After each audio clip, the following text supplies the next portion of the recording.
Hi, I'm Laura. Hey, I'm Stefan, and you're listening to Attributed, a podcast library by Dream Data. The purpose of it is to store and share all the knowledge that we have gathered across Dream Data employees through our LinkedIn Lives, podcasts, and webinars. The typical topics you'll find here can be stuff like marketing, Sales, B2B ads, operations. social selling, maybe. Hello, good morning, and good afternoon, everybody joining us today for another Attributed episode. Today, I'm very pleased to talk about the new marketing operations together with Audrey. Audrey, welcome to the show. Hi, thank you for having me. I'm really excited to be here. I'm looking forward to diving into all things marketing ops. So let's get started. Fantastic. Yeah. Yeah, and when we're saying new marketing operations, well, we're going to unpack what's new in there. How are we approaching this? How is or are all of the companies working with marketing operations nowadays? So, Audrey, for people who do not know you at the audience and do not know your work, could you give us a short introduction about yourself? Absolutely. My name is Audrey Harze. I'm the CMO at marketingops.com. Gosh, I started my journey kind of where I am now quite a while ago. I'm not going to date myself, but originally I'm from Canada, Toronto, and there's a telecom company there called Rogers. It's kind of similar to Comcast, which would be here. And they had an iMedia division, which was their internet division. And back in that day, it was like technical services. It wasn't really called marketing ops, but I was already kind of weaving through the CRM and understanding. Back then, it was Goldmine and Crystal Report, so kind of way back in the day. But yeah, that's where I've kind of started my journey. And through various kind of companies and my own agency, I kind of came to a point of wanting to dive a little bit deeper. And I joined the marketing ops community just as a regular member. And at the time, Mike, who's the CEO and founder, he had asked, pulled out in the community and just said, hey, I'm looking for some help. So I popped over there and I said, hey, Mike, I'd love to help out. And we instantly connected, and that kind of journey to CMO started. So I got in there, looked at the systems, took on that marketing ops role, and then moved into more of a community and then CMO role, which has been an amazing journey. And so now I'm really focused on helping the ops community, kind of claim its seat at the strategy table. We're looking to expand our membership program. We're looking to build out certification. We have our big Mopsapalooza event at the end of October for marketing ops and rev ops professionals. So yeah, things have been really like booming and it's been amazing. So yeah. Fantastic. We have been seeing this role evolve for quite many years now. Because before in time, you would hear like a marketing technologist or maybe just operations in those types of roles. So before you joined the marketing operations, how did you see the perception of marketing operations role change in general from what it was before and where it is going right now? Yeah, I feel like before it was a very like almost tech support style role. It moved Mhm. from maybe that, and then it moved a little bit to more of like an order taker, taking in those orders from everyone that needs it. Very reactive, fix the tool when it's broken kind of thing. And then I feel like it shifted a little bit more where we're building systems. I'm really big on systems and structure because it helps you to elevate more strategically what you're doing and clear a path to that. So I feel like that's more of the direction that we're going is the systems, the strategy, and then more strategically build. The other layer that I feel that is really kind of elevated marketing ops, and I'm sure everyone's talking about it, is AI, of course. And I'm not going to like go deep into it, but I do feel it's important to talk about because it's really shifting the way that I think marketing ops is going to be in the future. For a long time, we were just adding tools to our tech stack and, figuring out where they fit. And now we need to kind of rethink that a little bit and maybe tighten up our tech stack because AI adds in this other layer. And I think marketing ops professionals, especially because we understand all the tools, we understand the systems, the flow, and the strategic outcome, we're the ones that kind of integrate that really strategically into the entire org. So I'm kind of looking forward to that kind of major shift that's coming. It is, and we have seen it starting to happen, or at least a Mhm. request for operations and for marketers to use more AI. It's not just the technological part of it, but also, of course, how can we speed it all up? But then you're left with the whole spaghetti of where do we put all this data? Absolutely. Absolutely. And that is definitely the struggle right now for sure. Yeah, Yeah. absolutely.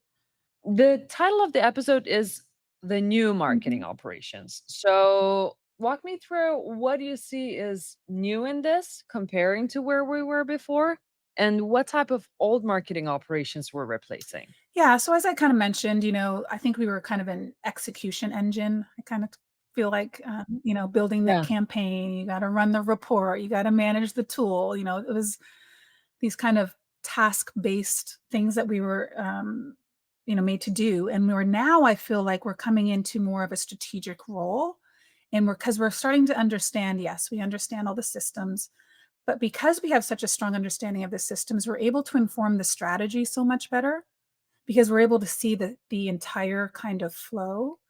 And so to me, the new marketing ops is, yes, strategic infrastructure, but it's actually more of an intelligent infrastructure. So, it's Mhm. this idea that, it's not like AI powered dashboards, that no one really trusts. I'm not trying to go there. It's more of like the systems that are designed by people. And the Mhm. people understand the strategy, they understand the tech, they understand the outcomes. And because we have that knowledge, where we're able to very, very strategically align with, the business outcomes and what I know we're gonna talk about this later, but what this, the CEO and the CFO want. So that's I think the sweet spot for marketing ops because that's not something that a lot of professionals have insight into. Right, so kind of building out the whole architecture of what type of data we're looking into and where does it come from, so you can trust it Exactly, basically. exactly. Because I feel like, with every new tool that we have, like attribution, automation, AI, whatever it is, it kind of raises the stake on our judgment. And this is part of like operational Mhm. intelligence, but someone has to decide like what actually matters. Like someone has to decide, is this tool worth it? Is it something that integrates within our stack? Is it something that's going to drive the business outcome that we need to drive? And I feel like that because there's so many tools, that is even more important than ever. And AI is only enhancing that. And that's where marketing ops can be so much more strategic in doing that. Got it. And absolutely agree. And you touched upon saying that those AI generated dashboards that nobody trusts. Can you double tap on that? Because I want to make sure that we know what we're talking Yeah. about. Well, I think like there's just so much data. Like it's crazy. There's Yeah. just so much data and right now I think it's fairly difficult to really figure out the important metrics. I think a lot of times there's a lot of noise. I think AI tends to bubble up a lot of that noise. Like, it can actually, filter out a lot of things and find patterns for you, but again, that's where the judgment comes in where you have to figure out for yourself what is the actual signal? What is the actual main data that we need for our business that's really going to drive the outcomes that we need? And so a lot of times I think these flashy AI dashboards that are pulling all the, numbers and all the data, they might be showing you some things, but are they showing you the important things? Are the actual important Yeah. metrics being shown that you actually need to drive forward? So I think that's what's really important. So not getting caught up in the shiny tool. Yeah. Yeah, exactly. We've got two very important questions that tap into the topic that we're speaking about. So, one of them is about marketing operations people being moved to more go to market engineering roles like orchestration, execution across the growth tactics. So, do you see a clear distinction between those, or is it too early so far? I actually think it's gonna go personally, yes, to GTM engineering. I do feel like they're gonna be merging. I don't know if that's anytime soon, but I feel like there's so many similarities between what marketing ops professionals do and what GTM engineering is. And so, yes, absolutely. I do see that those 2 things are gonna merge eventually down the road. Yeah, Yeah, and it probably also gets even closer to RevOps, yeah, marketing operations, to those all of the roles being aligned into one organization. Because before in time, we used to see marketing operations being order takers for the right, marketing exactly. team. Mhm. So you are kind of the order taken, you are in the marketing team. But then as soon as we start moving marketing operations into that bigger goal of all the data orchestrations for our go to market, that's where we're probably seeing that type of Absolutely. shift. I totally agree with that. I had that next question myself, but we're going to pick it up very at this very point. So Chris is asking us, what is your approach for reaching strategic alignment? And it points back to how are we getting buy-in from the C level at the organization for strategic alignment, both for the operational role, but also what is it that we're measuring? So walk us through how you reach that type of strategic alignment on C level. Yeah, this is actually really, really important because, again, as marketing ops professionals want to be, kind of get a seat at the table, want to be seen as more strategic. What you need to bring to the table is not just the campaign metrics, which I know we're all very familiar with, but we have to kind of lead with business impact. We have to understand what is the CEO, CFO, C-suite, what is it they need? And again, this is, sometimes different for a lot of the organizations out there. What is it that they need to feel like there's growth happening, there's movement happening, and you need to really, really key in onto those metrics. So leading with business impact. So what does that look like? And this can look like a few different Mhm. ways. You can try to show what time to market is like. So how fast can you ship a new program? Like that's maybe a metric that you can look at. You can look like the cost to scale something. So what does it cost to maybe add a new region to your program or a product? If there's like a signal lag, so how quickly do we know if something's working or if something's failing, which I think is even more important, obviously. So it's like showing the math of speed and time and then waste.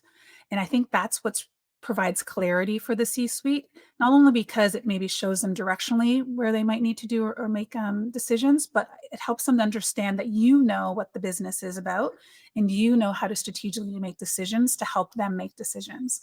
And I think that kind of proves your clout a little bit, that you're not just a campaign metrics person, or you're not just looking at the numbers kind of linearly, but you're understanding them deeply and how they can impact the business. Yeah. Did I answer that? In Mhm. terms of this type of strategic alignment, do you see marketing operations delivering the reports and being at the table working the reporting for the leadership? Or would they usually be the ones providing the data for somebody else to build their reports? Where I'm trying to get into is that we're seeing operations being more and more strategic. Do they already have a seat at the table to report and guide the strategy, or is it still delivering the respective metrics for the C Yeah, level? I feel like it's moving more towards a seat at the table where they're delivering it, like actually presenting those metrics. So not just, maybe building it with their team, but actually coming to the table and presenting those. And that's definitely where I think it's going to go anyway. So even if it's just getting started, I think that's where marketing ops will be. So as a marketing ops professional, it's incredibly important to be able to level up in that regard, being comfortable with those numbers, being comfortable presenting those numbers, understanding why you're presenting them the way you're presenting them to the people in the room. Mhm. And again, it's just proving like leveling up your own kind of professionalism in terms of, not just being that campaign order, but literally understanding how the business is run. I think that's where marketing ops is going. Agree, and I'm happy to hear that because your community has been booming Yeah, it for a really reason has. because it's Mhm. important. Absolutely. Nice. Yeah, and I'm happy to see that type of a shift because these types of professionals, they definitely need a group of people to be able to guide also what is it the best practice that we're looking into. And from here, let's get a little bit more into the tactics of operational intelligence. You speak about the operational intelligence. Could you break it down for us? What does it mean for you? And then each and every of those. Yeah. So operational intelligence to me, it's kind of like this filter or lens that I use for understanding the chaos and complexity sometimes of marketing operations. I guess that's the best way that I can kind of say it. So it's something that is kind of like is a little bit more in my head than actual like a framework. But if I was to break it down, it's I break it down into three kind of pillars. The first is like structure that scales. So whenever I'm building systems, whenever I'm thinking through various structures and infrastructures, I'm always thinking, okay, so what if we three times our pipeline or our team? Like, what does that look like? Mhm. And will this build, will this structure, will it break under that pressure? So it's the idea of like ownership models and data hygiene and process standardization. Like, how is that being how is the weight of like growth? Can it scale? Is basically what that is. So structure that scales. The second pillar is the signals that matter. So this is kind of the difference what we were talking about earlier between like having obviously lots of data and then making decisions. Mhm. So what signals tell you to move? Which ones are just noise? Which ones are actually tied to revenue, which obviously is incredibly important. And so that skill is knowing which signals to trust and which to ignore. So signals that matter is the second pillar. The third one is strategic judgment, which I think is incredibly important.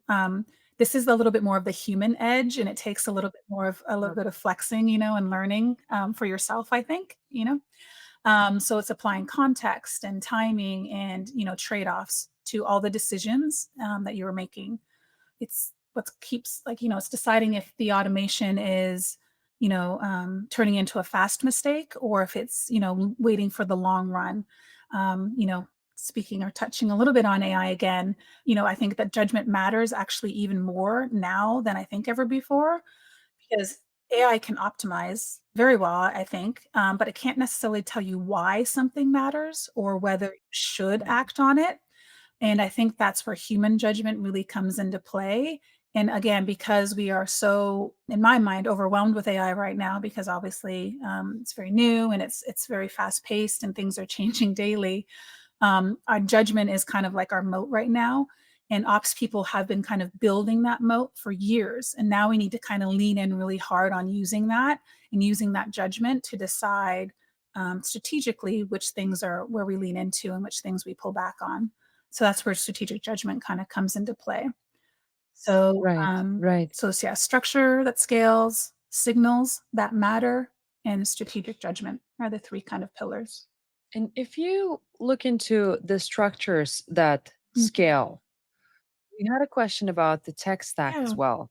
When you are joining in a marketing operations team at a new Mhm. company, what types of tech stack are you looking for? Or at least what types of tools, what types of functions are you looking for? And what is key for a marketing operations person to have? Or what is it that you might need to add or remove usually? Yeah, I would usually, it's been a minute since I joined a marketing ops team, but if I was, I would definitely just do an audit of the tech stack first and kind of figure out what Mhm. they currently have and then figure out obviously where the gaps are.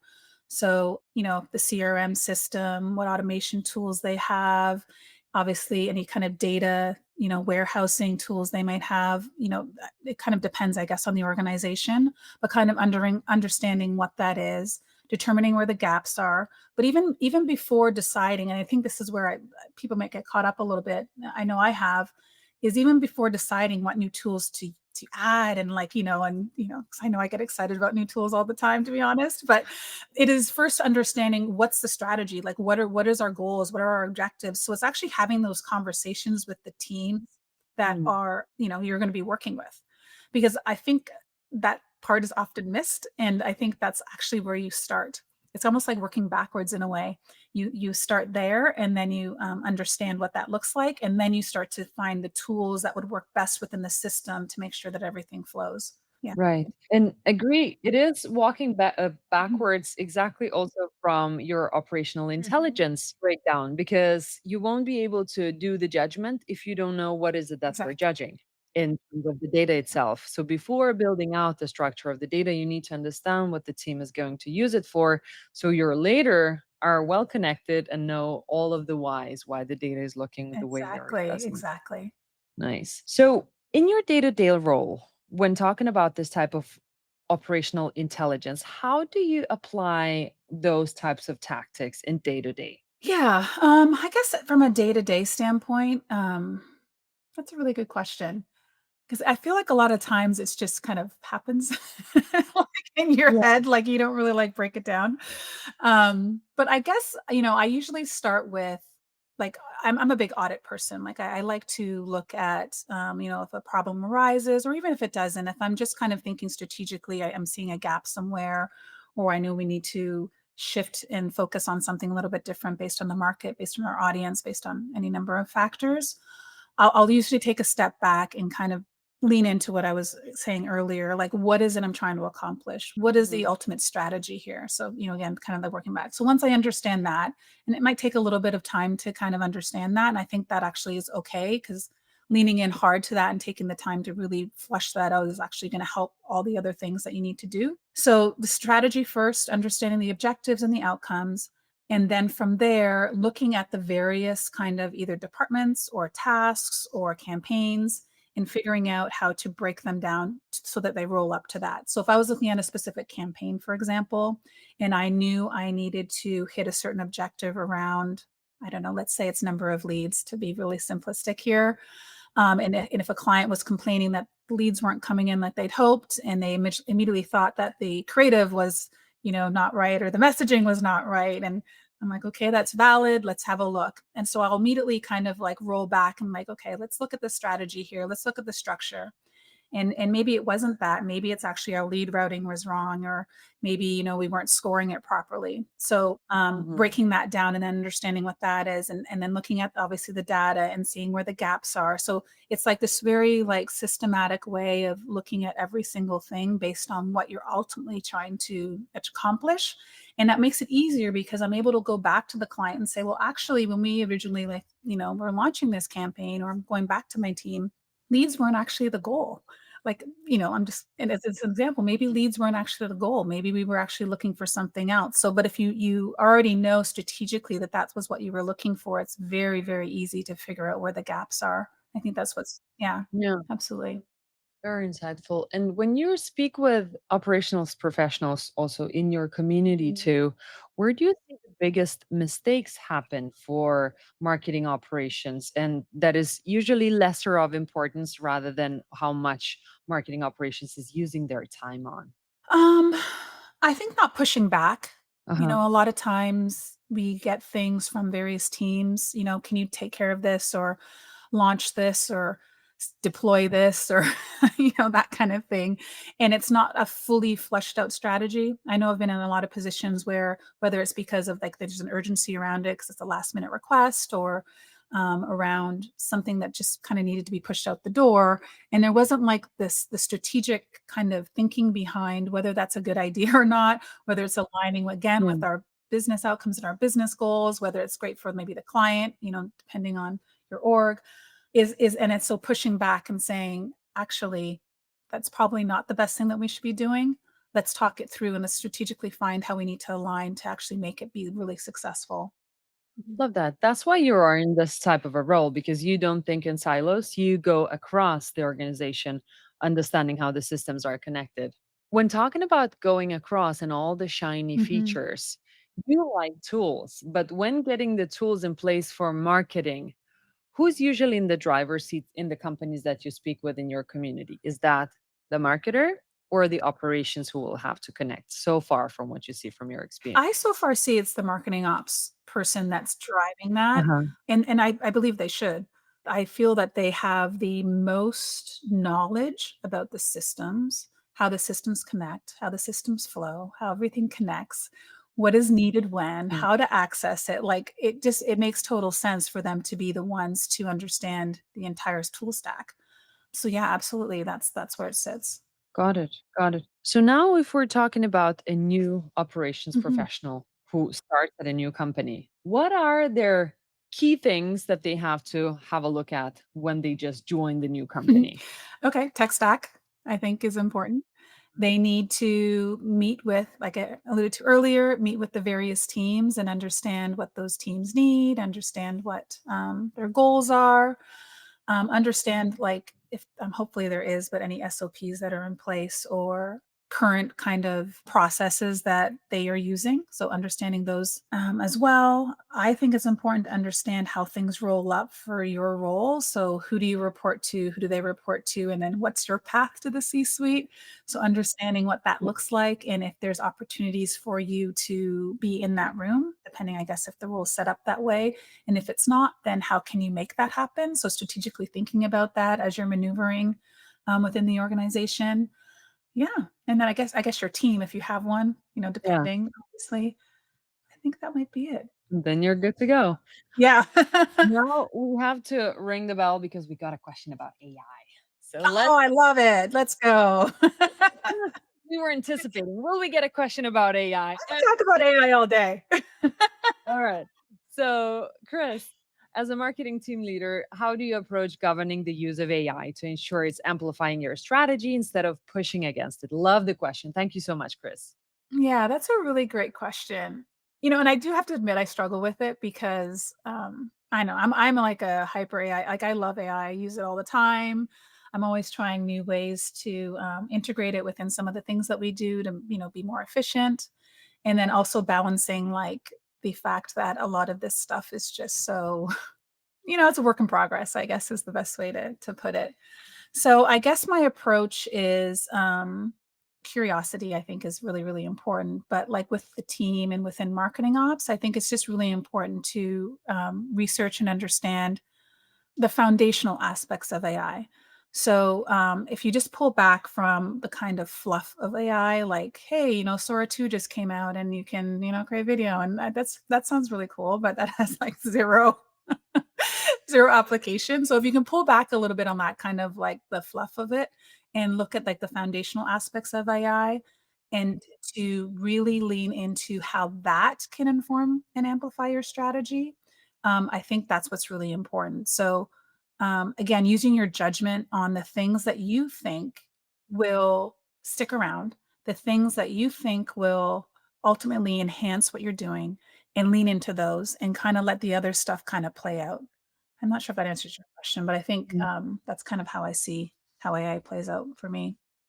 Would you leave some pockets for that type of experimentation for some teams to Oh, just, yeah, like, absolutely, try like, it the out? team that I work with now, we do that all the time, like, we're constantly testing tools, a little bit because it's kind of fun and also just because we wanna understand and learn and kinda be future forward in what's happening, but even with that, we often have to pull back and be like, "Okay, that's fun and all, but does that really help us with our business? Does that really help us with our Sure. clients? Is that really pushing the needle?"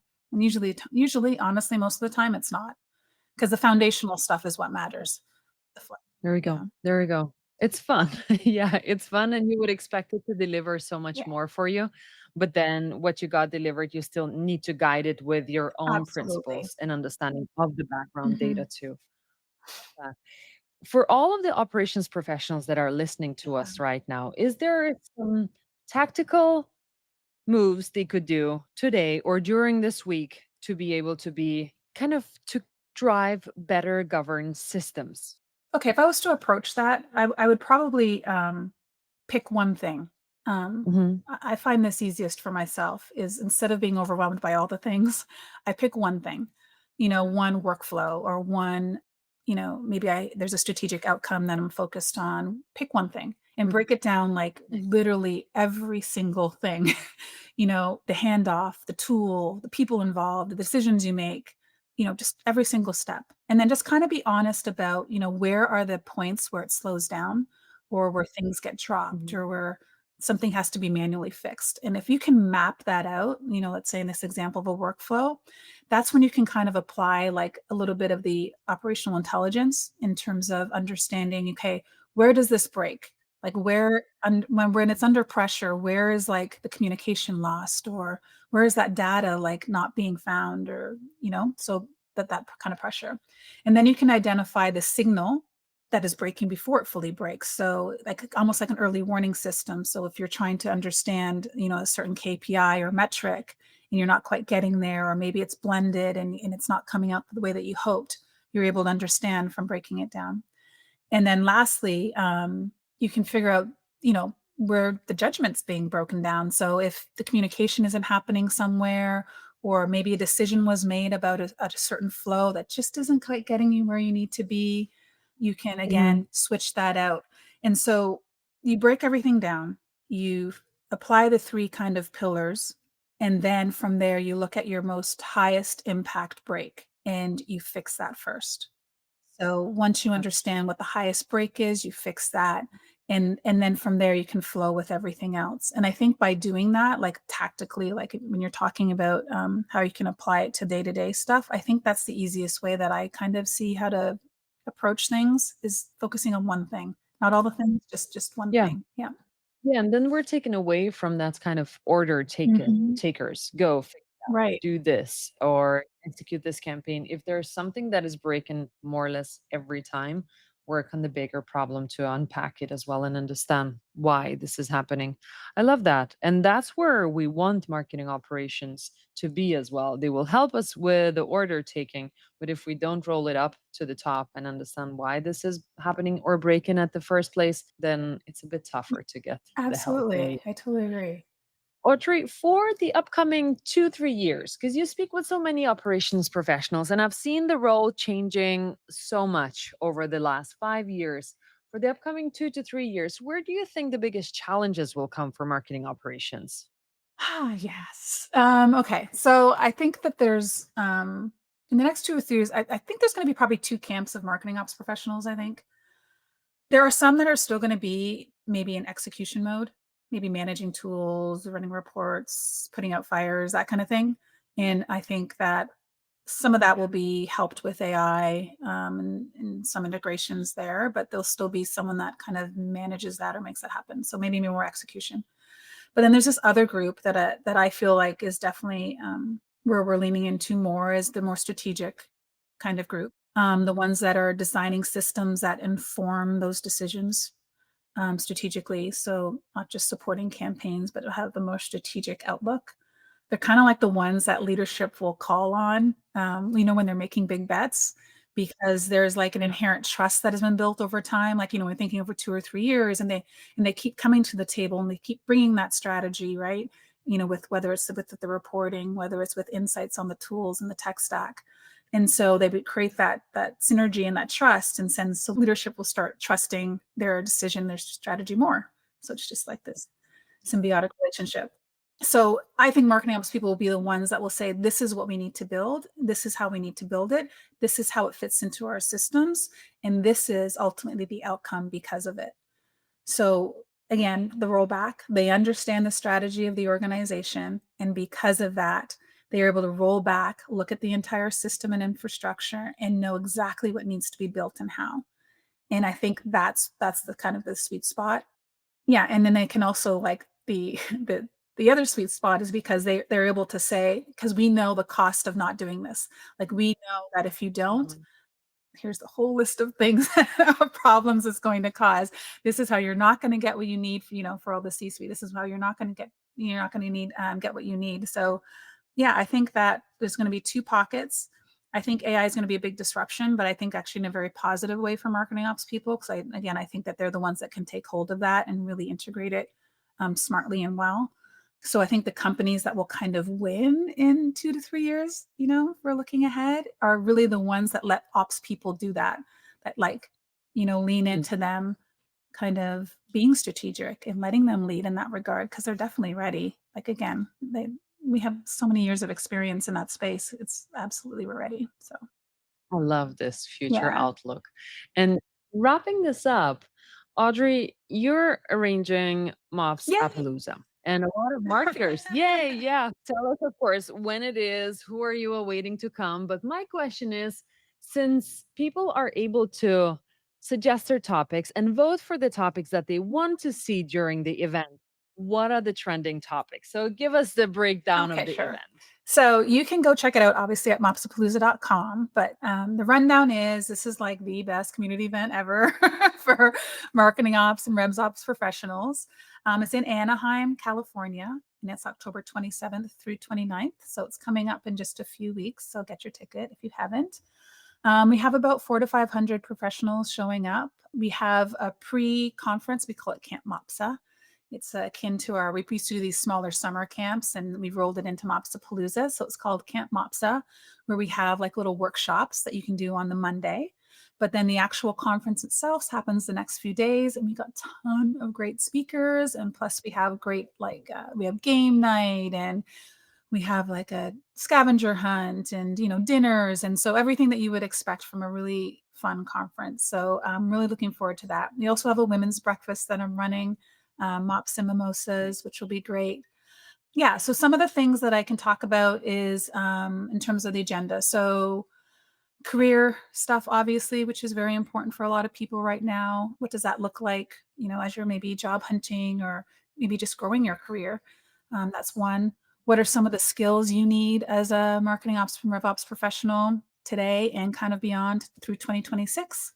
What does that look like when you're trying to master 15,000 tools plus AI and, everything else? I see some tech stack stuff, which is, important. There's various ones in there for everyone's map that they want to talk about. I'm just kind of going through, seeing what else there is. Yeah. Nice. We have some no BS demos, which is great. So that's like kind of more hands-on stuff where you can actually demo certain tech if you want to understand that a little bit better. And we do talk a lot about how you can get a seat at the table from a C-suite standpoint, and that's a really big, Fantastic. thing for us, especially as we move to launch certification for marketing ops, because that's definitely a track that we think is gonna be important for a lot of professionals. Yeah, funnels and, all the good stuff, Sure. like everything that you'd expect from a Uh, great marketing ops conference, so yeah, a lot of opportunity to learn, but also to figure out how can you enhance your career by seat at the table, but also the next career move if you're yeah, planning that as well. absolutely. Love that. Thank you so much for arranging this. There are not a lot of events Yeah, for we marketing we operations. felt that way too, and it's such well, the marketing ops community is fantastic. Like they show up, they help out. Like everyone's always, got each other's back. So it's really nice to be in person and to be able to see a lot of those faces, in the room together. So I'm really looking forward to it. It's going to be a lot of fun. Yeah. Great, great. We were able to experience that at our New York at your New York event at Yes. our office. We did twice already, and the people from mobs community that show up there are just All fantastic and so ready to help to each other, but also the conversations that are happening in the room are very, very helpful for career growth and for any types of tactical work that you're doing at Mhm. your jobs. Yeah. Thank you very much. And Audrey, thank you so much for joining us for this live today. I'm very happy that we saw so many questions in the chat as well. Everybody who is on the live, please go follow Audrey, reach out, go attend Mops Appaloosa as well. And if you're haven't done so, go and listen to the previous episodes of Yeah. Attributed as well. Thank you so much, Laura. Take care, everybody. Thank Bye. you, Audrey. Goodbye.